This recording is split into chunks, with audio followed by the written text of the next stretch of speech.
Hello brothers, brand new ভিডিওতে আপনাকে স্বাগতম।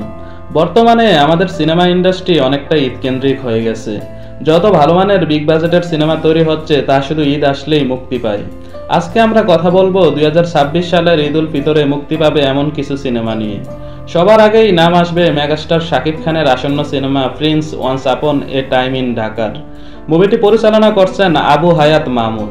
জানা গেছে সিনেমাটি 90 দশকের কুখ্যাত সন্ত্রাসী কালা জাহাঙ্গীরের জীবনী থেকে অনুপ্রাণিত।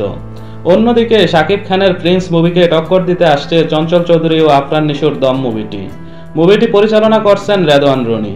দম একটি সার্ভাইভাল ধর্মী মুভি, যা এই দেশে কখনো হয়নি। জানা গেছে সত্য কাহিনী প্লাস ডাঙ্কি মুভি থেকে অনুপ্রাণিত হয়ে দম মুভিটি বানানো। অভিনেতা আফরান নিশো বলেন উনি ডাঙ্কি মুভিটি দেখেছেন, তবে ওই মুভির সাথে তেমন কিছু মিল থাকবে না। তিনি আরো বলেছেন গল্পের মাঝের টুইস্ট কাহিনী মারাত্মক হবে, তবে এটাও স্যাড এন্ডিং মুভি হবে।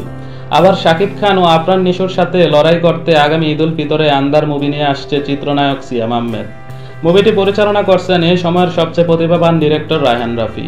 আন্দার একটি হররধর্মী মুভি, যেখানে সিয়াম আহমেদের সাথে নাজিবা তুষিকে জুটি বাঁধতে দেখা যাবে। সব মিলিয়ে বাংলা সিনেমা প্রেমীরা এক দুর্দান্ত লড়াই দেখার অপেক্ষায়। আপনার কি মনে হয়, দম, আন্দার নাকি প্রিন্স, কে এগিয়ে থাকবে এই লড়াইয়ে?